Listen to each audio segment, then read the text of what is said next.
സംരക്ഷണം നൽകേണ്ട കൈകളെ തന്നെ സംരക്ഷണം ഇല്ലാതാക്കിയാലോ? അങ്ങനത്തെ ഒരു കഥയാണ് ഇന്നലെ ഒരു ചാനലിൽ ഞാൻ കണ്ടു കേട്ടോ. 2 പെൺമക്കളെ സ്വന്തം പിതാവിൻ്റെ അടുത്ത് ഏൽക്കേണ്ടി വരുന്ന ക്രൂരമായിട്ടുള്ള ഓരോ മാനസികമായിട്ടും ശാരീരികമായിട്ടുള്ള പീഡനം. അച്ഛനെ പേടിച്ച് അവർ 10ാം ക്ലാസ്സിലെ എക്സാം എഴുതിയില്ല എന്നാണ് ഇന്നലത്തെ ന്യൂസിൽ അവർ കാണിക്കുന്നത്. കാരണം നമ്മളെ അച്ഛനമ്മമാരില്ലായിടത്തോളം കാലം നമ്മളെ മക്കൾ എപ്പോഴും സേഫാണെന്നാണ് നമ്മൾ ആലോചിക്കുന്നത് അല്ലേ. പക്ഷെ ഇങ്ങനത്തെ കുറേ അച്ഛന്മാരും ഉണ്ട്, പെൺമക്കളെ കണ്ടിട്ട് കാമപ്രാന്തോട് കൂടി നോക്കുന്ന സ്വന്തം പെൺമക്കളെ.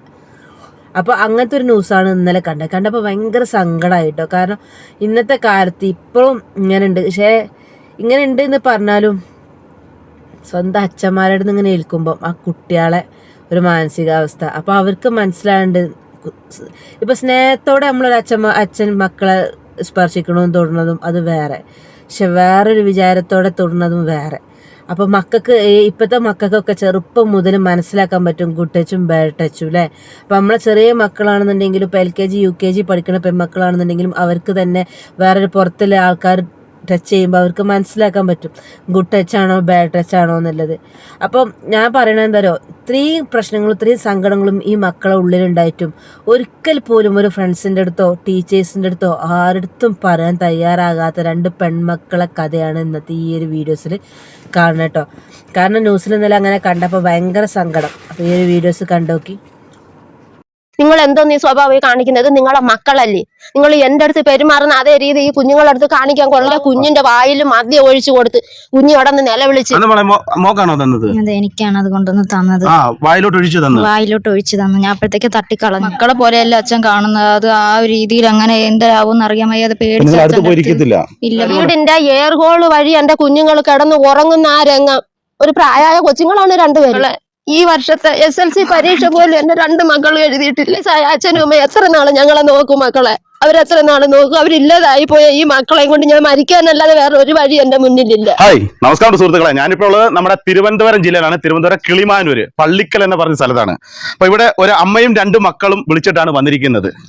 അതായത് അവർക്ക് ഒരുപാട് കാര്യങ്ങൾ ജനങ്ങളോട് തുറന്നു പറയാനുണ്ട്. അപ്പം ഇവിടെ വന്നപ്പോഴ് വളരെ ഭയാനകമായ ഒരു അന്തരീക്ഷമാണ്. ഈ ഒരു വീട്ടിലാണ് ഈ അമ്മയും 2 മക്കളും ഒരു അച്ഛനും ഒക്കെ താമസിക്കുന്നത്. അതെ ചേച്ചി, എന്താ പറ്റിയതാ ചേച്ചി? മക്കളെ ഈ വർഷത്തെ SLC പരീക്ഷ പോലും എന്റെ 2 മക്കളും എഴുതിയിട്ടില്ല. ഈ 2 മക്കളും 10ാം ക്ലാസ്സിൽ പരീക്ഷ എഴുതിയിട്ടില്ല. പേടിച്ച് ഈ മക്കളെയും കൊണ്ട്, ഇതിപ്പോ 4ാമത്തെ വീടാണ് മോനെ. ഞാൻ ഈ വാടക വീട്ടിൽ ഞാൻ ഓടുന്ന എന്റെ മക്കളെയും കൊണ്ട് ഭർത്താവിനെ പേടിച്ചിട്ടാണോ? ഈ മക്കളുടെ അച്ഛനെ പേടിച്ച് ഇങ്ങനെ ഞാൻ ഓടുവാണ്. എന്റെ അച്ഛനും അമ്മയാണ് ഇത്. ഇവരെ എത്ര നാളെ ഞങ്ങളെ നോക്കൂ? അവരെ കൊണ്ടൊക്കൂല. ഞങ്ങളെ കൊണ്ട് ഇനി പറ്റൂല. ഇതിപ്പോ 4ാമത്തെ വീടാണ്. എനിക്ക് ഒന്നും കിട്ടിയില്ലെങ്കിലും വേണ്ടല്ലോ. എന്റെ കുഞ്ഞുങ്ങൾക്ക് നീതി വേണം. അവരൊക്കെ പഠിക്കാനുള്ള ഒരു സുരക്ഷിതത്വം ഉണ്ടാക്കി കൊടുക്കണം ജനങ്ങൾ. ഇത് ആര് കണ്ടിരുന്നാല് ഇവർക്ക് സ്കൂളിൽ ഒരു പരീക്ഷ എഴുതാൻ പോലും പോകാൻ പറ്റിയിട്ടില്ല. ഇപ്രാവശ്യം പരീക്ഷ എഴുതാൻ പോകുന്ന കാര്യം എന്തോ? അച്ഛൻ വഴിയിലൊക്കെ വെച്ച് നമ്മൾ എന്തെങ്കിലും ശല്യം ചെയ്താലോ അങ്ങനെ എന്തെങ്കിലും പേടിച്ച. അച്ഛനെ പേടിയാണോ? അച്ഛനെ പേടിയാ, ഭയങ്കര പേടിയാ അച്ഛനെ. ആണോ? മോക്കും അച്ഛനെ പേടിയാണോ? അതെ, അച്ഛനെ ഭയങ്കര പേടിയാ. നിങ്ങൾ 2 പേരും ഈ ഒരു സ്വന്തം അച്ഛനല്ലേ? നിങ്ങളുടെ സ്വന്തം അച്ഛനല്ലേ? ഈ ഒരു സ്വന്തം അച്ഛനെ ഇത്രത്തോളം പേടിക്കാനുള്ള കാര്യം എന്തുവാ? അയാളുടെ സ്വഭാവം അങ്ങനെയാണ്. മൊബൈലിൽ കാണുന്ന അതേ ഈ വൃത്തികെട്ട പടങ്ങൾ കാണും, അത് TV കാണും. അതേ രീതിയിൽ എന്നോട് എങ്ങനെ പെരുമാറുന്നത് അതേ രീതിയിലാണ് ഈ കുഞ്ഞുങ്ങളുടെ അടുത്തും കാണിക്കുന്നത് അയാള്. ഒരു സ്വന്തം അച്ഛൻ. ചേച്ചി, 2 മക്കൾക്ക് സുരക്ഷിതമില്ലെന്നാണോ ചേച്ചി? 2 കുഞ്ഞുങ്ങൾക്ക് സുരക്ഷിതമില്ല. ഞാൻ എത്ര നാൾ ഈ മക്കളെ കൂടെ ഞാൻ കാക്കയെ പോലെ ഞാൻ പറന്ന് നടക്കും. ഇവിടെ തന്നെ ഞാൻ ഏൽപ്പിച്ചിട്ട് പോണത് മോൻ കണ്ട ഈ വീടിന്റെ കഥവ് കണ്ട. രാത്രി പേടിച്ചാണ് ഈ വീട്ടിനകത്ത് കിടന്നുറങ്ങുന്നത്. അത്ര പോലും സുരക്ഷിതമില്ല. ഏത് സമയം ഈ വീട് ഇടിഞ്ഞു പൊളിഞ്ഞ് വീഴാ. അപ്പൊ നിങ്ങളെ ഉപദ്രവിക്കുകയൊക്കെ ചെയ്യും അച്ഛൻ? ശല്യം ചെയ്യും. അപ്പൊ എന്തിനാ ഈ ശല്യം ചെയ്യുകയും ഈ വഴക്ക് പറയാൻ നിങ്ങൾ തെറി വിളിക്കുകയൊക്കെ ചെയ്യുന്നത്? അയാളെ രീതിയിൽ നിൽക്കാത്തതുകൊണ്ട്. ഓ, പുള്ളിക്കാരന്റെ ഒരു ഇഷ്ടത്തിന് നിൽക്കാത്തതുകൊണ്ട് അതുകൊണ്ടാണോ ഇങ്ങനെ ചെയ്യുന്നത്? അപ്പൊ നിങ്ങൾ ഇത് നിങ്ങളുടെ സ്കൂളിലോ അല്ലെങ്കിൽ നിങ്ങളുടെ ടീച്ചർമാരോട് ആരോടൊന്നും പറഞ്ഞില്ലേ? ആരോടും പറഞ്ഞിട്ടില്ല. സ്കൂളിലും അറിയിച്ചില്ല. ഇപ്പൊ ചേച്ചി ഇത്രയും നാളായിട്ട് ചേച്ചി ഇത് ഒരു എല്ലാരടുത്തും ഞാൻ വാർഡ് മെമ്പർമാരുടെ അടുത്ത് ഞാൻ പറഞ്ഞു, പ്രസിഡന്റിന്റെ അടുത്ത് പറഞ്ഞു, ഈ പഞ്ചായത്ത് പ്രസിഡന്റ് ഷീബ എന്ന് പറയുന്ന അവരടുത്ത് ഞാൻ പറഞ്ഞു. അവരെ വിളിച്ച് കൗൺസിലിംഗ് നടത്തി അയാളുടെ അടുത്ത് എല്ലാ കാര്യങ്ങളും പറഞ്ഞു കൊടുത്തു. നീ ഇനിയെങ്കിൽ 2 പെൺകൊച്ചുങ്ങളാണ്, ജീവിക്കണമെന്ന് പറഞ്ഞു. സന്തോഷമായിട്ട് ഞങ്ങളെ വിളിച്ചോണ്ട് പോയി. അതിന്റെ പിറ്റേ ദിവസം വീണ്ടും വഴക്കുണ്ടാക്കി എന്റെ തല അടിച്ചു പൊട്ടിച്ച് 7 തയ്യല്. കാരണം അയാളുടെ രീതിയിൽ ഞാൻ നിൽക്കാത്തത് കൊണ്ട്. എന്റെ അടുത്തും അങ്ങനെയാ. ഇതേ സ്വഭാവമാണ് അങ്ങേർക്ക്. ഒരുപാട് ഞാൻ ചോദിക്കുന്നത്, നിങ്ങളിപ്പോ ഈ പരീക്ഷ എഴുതാനൊക്കെ പോയതിരുന്ന അച്ഛനെ പേടിച്ചിട്ടാണ് മക്കളെ പോവാഞ്ഞത്? ആണല്ലേ? വഴിയിലൊക്കെ വെച്ച് കണ്ടെന്നും പറഞ്ഞു. ഇത് ഒരുപാട് ഓ പേര് അത് ശരി. അപ്പൊ ഞാൻ ചോദിക്കുന്നത് നിങ്ങളുടെ അടുത്ത് ഒരു അച്ഛൻ എന്നുള്ള നിലയിലല്ല നിന്നോണ്ടിരുന്നത് അല്ലേ? ഇല്ല. അത് ശരി. അച്ഛനൊരു സൈക്കോ മൈൻഡാണ്. രാത്രിയൊക്കെ നടക്കുമ്പോ അച്ഛൻ ചുറ്റിക, ബ്ലേഡ്, പിച്ചാത്തി അങ്ങനെയുള്ള സാധനങ്ങളായിട്ട് വെച്ച് ഇറങ്ങി നടക്കും രാത്രി. ഓ അത് ശരി. അപ്പൊ നിങ്ങൾ അച്ഛന്റെ അടുത്ത് പോകാറില്ല? മക്കളെ പോലെയല്ല അച്ഛൻ കാണുന്നത്. അത് ആ ഒരു രീതിയിൽ അങ്ങനെ എന്താവും അറിയാൻ വയ്യാതെ പേടിച്ച് അടുത്ത് അച്ഛൻ്റെ പോയിരിക്കത്തില്ല? ഇല്ല, മാറി അങ്ങ് നടക്കും. അടുത്ത് നിങ്ങൾ അച്ഛന്റെ അടുത്ത് പോയിരുന്ന അത്രത്തോളം നിങ്ങൾ ഉപദ്രവിക്കും ശാരീരികമായിട്ടൊക്കെ അല്ലേ? അതുകൊണ്ട് പേടിച്ച് പോകത്തില്ല. പോകത്തില്ല.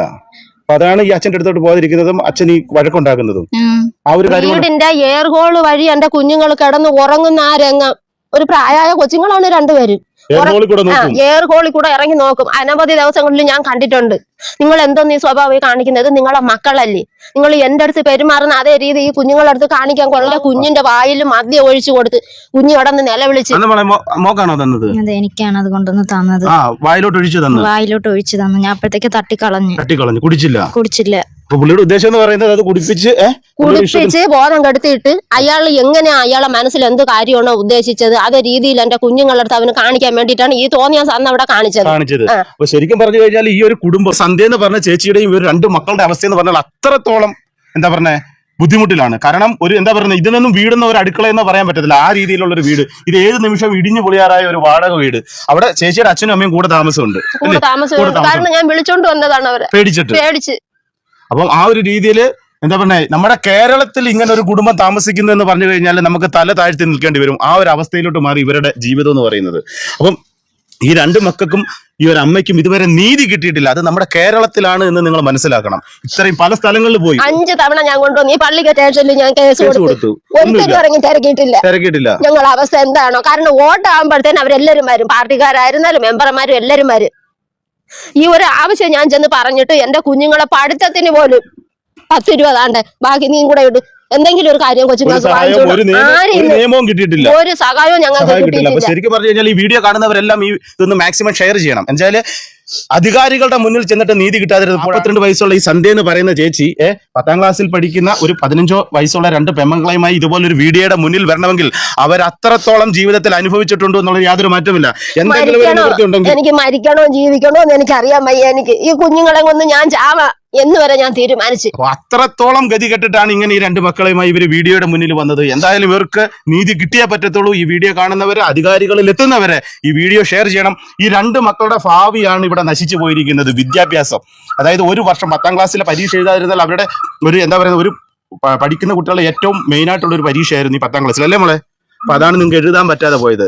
അപ്പൊ അവരുടെ സ്കൂൾ മാനേജ്മെന്റ് അതിൽ ശ്രദ്ധിച്ചില്ല, ഇവിടുത്തെ വാർഡ് മെമ്പർ ശ്രദ്ധിച്ചില്ല, പോലീസ് അതിനെ സഹായിച്ചില്ല. ഇനിയിപ്പം ഈ വീഡിയോ കാണുന്ന ആരെങ്കിലും ഏതെങ്കിലും തരത്തിൽ ഇവരെ ആരെങ്കിലും ഒന്നും ഞങ്ങളെ സഹായിക്കും. കുഞ്ഞുങ്ങളെ കൊണ്ട് എത്ര നാൾ നോക്കും? നോക്കാൻ പറ്റും. എന്തോ അച്ഛൻ എന്തോ പണി? അച്ഛനെ